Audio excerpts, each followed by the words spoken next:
तर सगळ्यात आधी इथे मी 1 वाटी पोहे घेतले आहे। पोहे आता पाण्याने स्वच्छ धुवून घ्यायचे। पोहे धुवून मी त्यातलं पाणी काढून घेतलं आहे। अगदी थोडं पाणी ठेवलं आहे कारण 5 मिनिटं पोहे आपल्याला मुरू द्यायचे आहेत। पोहे मुरेपर्यंत आपण एक वाटण तयार करून घेऊया।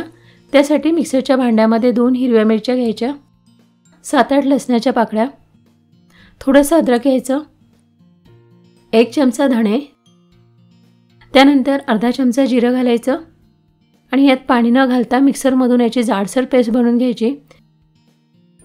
बघा अशा प्रकारे थोडं जाडसरच वाटून घ्यायचं। पोहे भिजत ठेवून सुद्धा आता 5 मिनिटं झाले आहे। पोहे हाताने असे थोडे मळून घ्यायचे आणि 2 वाटी मेथी घालायची। मेथी स्वच्छ धुवून आणि निवडून घ्यायची। 1 वाटी पोहे घेतले आहे तर 2 वाटी मेथी घालायची। मेथी खूप बारीक कट करायची नाही। मेथी हातानेच अशी दाबून दाबून स्मॅश करून घ्यायची, पोह्यामध्ये व्यवस्थित मिक्स करायची।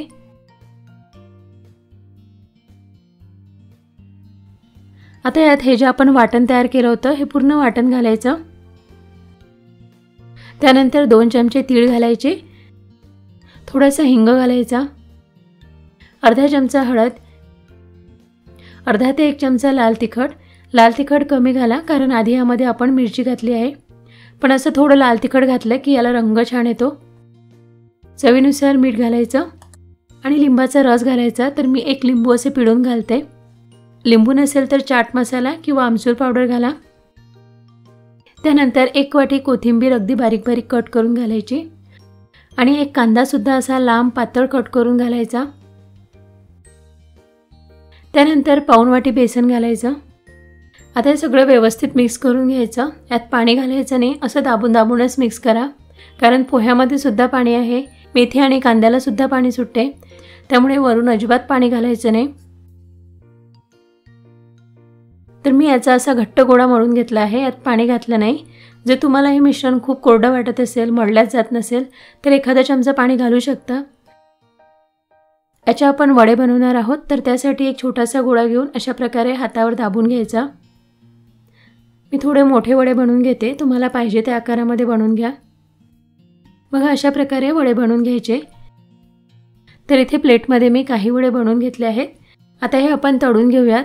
त्यासाठी इथे पॅनमध्ये मी तेल गरम करायला ठेवलं आहे। वडे आपण डीप फ्राय करणार नाही आहोत, शॅलो फ्रायच करणार आहे। यापेक्षा अगदी कमी तेलात सुद्धा हे वडे फ्राय करता येतात। तर एका वेळी पॅनमध्ये जेवढे वडे बसतील तेवढे तळून घ्या। वडे मीडियम फ्लेमवर तळायचे।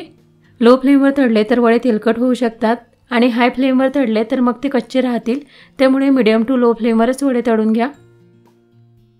एका साइडनी वडे तळले की पलटून दुसऱ्या बाजूने सुद्धा तळून घ्यायचे। असा छान गोल्डन ब्राऊन रंग येईपर्यंत वडे तळून घ्यायचे। वडे तळून झाले आहेत, आता काढून घेऊयात। तर काही वडे मी तळून घेतले आहेत। हे वडे खूप तेलकट होत नाही, यापेक्षाही कमी तेलात तुम्ही हे वडे तळू शकता। मुलांना मेथीची भाजी खायला आवडत नाही तर त्यांना असे वडे बनवून द्या, मुलं खूप आवडीने संपवतील।